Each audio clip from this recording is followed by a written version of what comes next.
But the big one where we've all been waiting for a hot minute. Yeah, we didn't know he was gonna come out this year.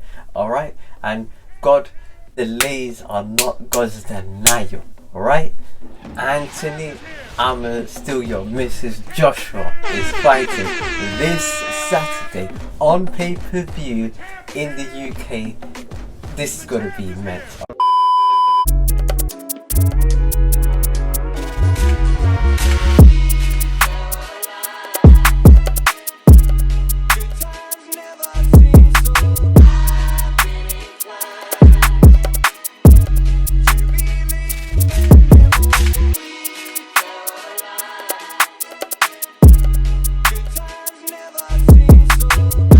Yo guys, welcome back to Off the Canvas Boxing. If you haven't done it already, please click the subscribe button. Follow me on social media at Off the Canvas Boxing on Instagram. And we also started a Twitter page as well, where we're doing a few last minute fight predictions and interacting with a couple of people in the boxing world. So links in the description box below. Follow me on Twitter. And lastly but not least, alright, I'm going to save this to the end.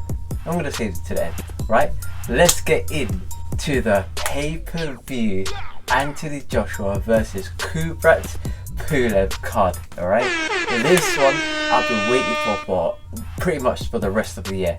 Alright, so let's get straight into this. So in a nutshell, on the undercard we've got people like Florian Marku versus some guy last name called Fearon. I thought this guy is related to Spencer Fury for a hot minute, so I cannot confirm nor deny. Moving on as well, we've got Bukoli Kuzman on the undercard as well. It's a great fight for Bukoli to learn off, to sort of gain some experience. Hopefully when Martin Bukoli wins this fight, he could then go on to fighting the likes of Fabio Wardley. That should be a great classic fight between sort of two separate camps, the Anthony Joshua prospect camp versus the Dillian Whyte prospect camp. That will be sick. Moving on the card, alright, and so I'm going to get into a bit more detail about Marius Wack versus Hughie Fury. So with Hughie Fury, he's gone round the block, put it this way, right?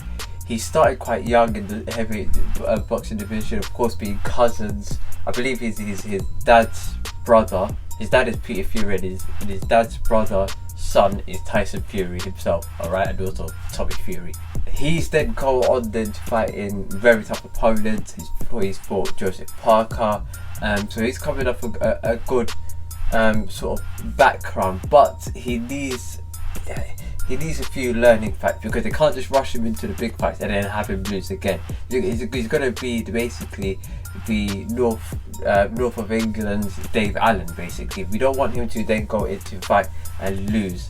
So this should be a very good test. Marius Wack being an extremely tough opponent. Okay, of course, going the distance with Vladimir Klitschko himself.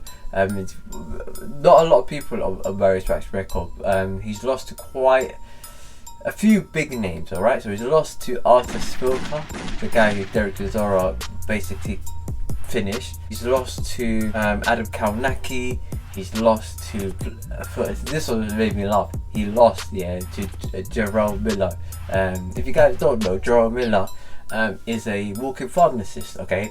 Unlicensed pharmacist, and supplies healthy drugs and chemicals to people and makes them happier.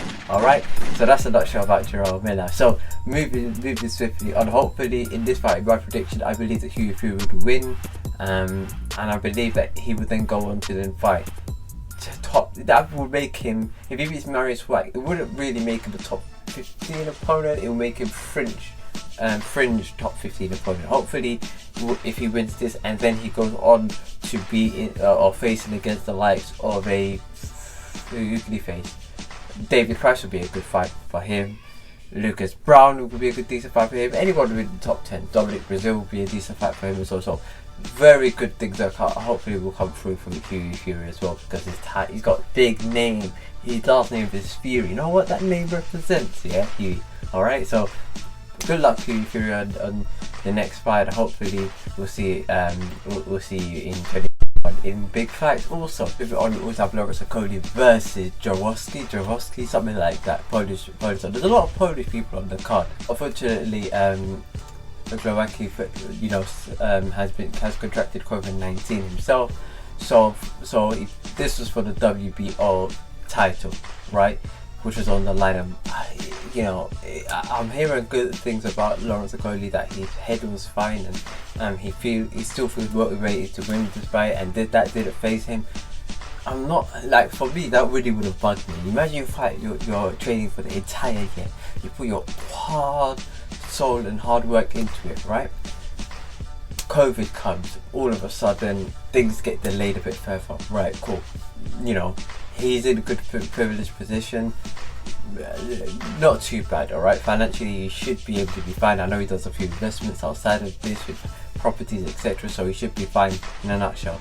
But then the cruiserweight title that you were training so hard for, within a space of a week and a half or 2 weeks prior to that fight coming on, you hear that the fighter they supposed to fight contracted COVID-19. That would have just, I would have gone off the rails if I was Lawrence Okolie. But it shows the mindset that you have. Okay, with a lot of AJ's fighters, you will see that their mindset is on another level. You hear this, yeah? Martin Bakoli, his mindset is strong. Lawrence Okolie, strong. Joshua Buatsi, the anti-Joshua himself. So they all have that same strong mindset. So I'm sure that he through that knowledge that he seeks with Anthony Joshua, it all sort of worked. Like, they all sort of said to him, look, not too bad, life gets in the way, and hopefully you get a fight with Glowacki next year for the world title. I don't think WBO will commission this, but nevertheless, hopefully Okolie wins this convincingly, which then puts him, I don't know what he does with the rankings, hopefully it boosts him up in certain rankings, and he could then, this will be a good learning fight as well, to then go on to fighting Glowacki for the WBO title. So good luck with Lawrence Okolie. I can't wait to see him in big fights coming up next year. But the big one, where we've all been waiting for a hot minute here. We didn't know he was gonna come out this year. Alright? And God, delays are not God's denial. Alright? Anthony, I'm still your Mrs. Joshua is fighting this Saturday on pay-per-view in the UK. This is gonna be immense, alright, in front of 1,000 fans, alright, 1,000. You know what this reminds me of, yeah? Alright, in Charlie Chocolate Factory, yeah, there's a bag of people, right? There's a bag of people, yeah? All of a sudden, yeah, every person is looking for that one golden ticket, yeah, to get into the Charlie Chocolate Factory, getting a toy, yeah, and basically having their head blown, yeah, in excitement, alright? AJ can sell out, 60,000 people. 100,000 people, 200,000 people if that's possible, and there's only 1,000 tickets. I said forget it, I'm not even bothering, big man, yeah? The chances of me getting a ticket is like, the idea, like that micro, I'm not gonna get deep on this, I'm not gonna get cancelled, yeah? But you know what I'm saying, for those of you guys who don't know Kubrat Pulev, because he's not really the household name. Like, you're not going to see Kubrat Pulev's name at the back of a castor oil, You're not going to see him at the back of a Kleenex, tissue pad. Hopefully you don't see him on any sort of pad. Oh, but okay, so Kubrat Pulev is 39 years of age, Bulgarian fighter, okay? I think he's 28-1, with his only loss to Vladimir Klitschko. Vladimir Klitschko being the guy who Anthony Joshua beat, in that mega fight back in 2017. Okay, so he's sort of lost to him, it was sort of his only loss, and that was back in 2014. Okay, so since then he's beaten the likes of your Derek Chisoras, he's beaten the likes of Hughie Fury, Kevin Johnson. So he's got a few credible names on his record. He fights very basics, alright, so very slow, simple skills, but yet effective, okay?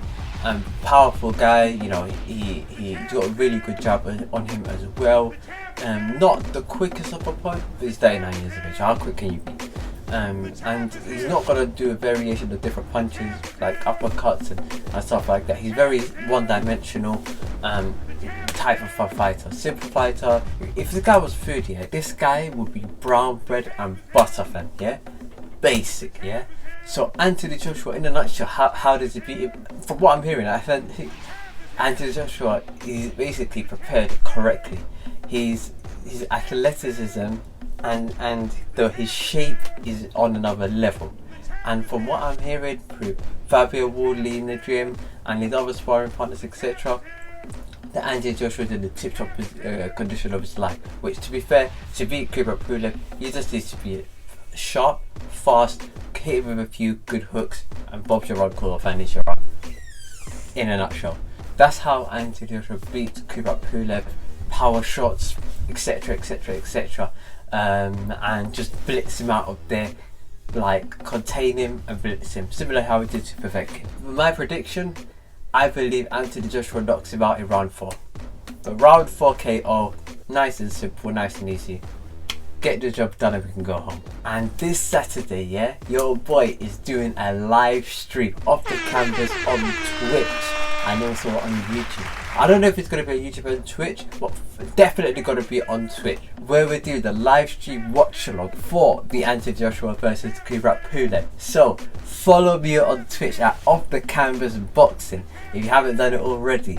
Alright, this is going to be immense, this is going to be powerful. I'm watching the Chelsea game tonight as well, and also on Saturday. So of course we're going to win the league and we're going to win the Champions League and the World Cup this year. So I can't wait to see what's to come this Saturday as well. But peace, love and prosperity, and I'm going to catch you guys in a bit. Peace.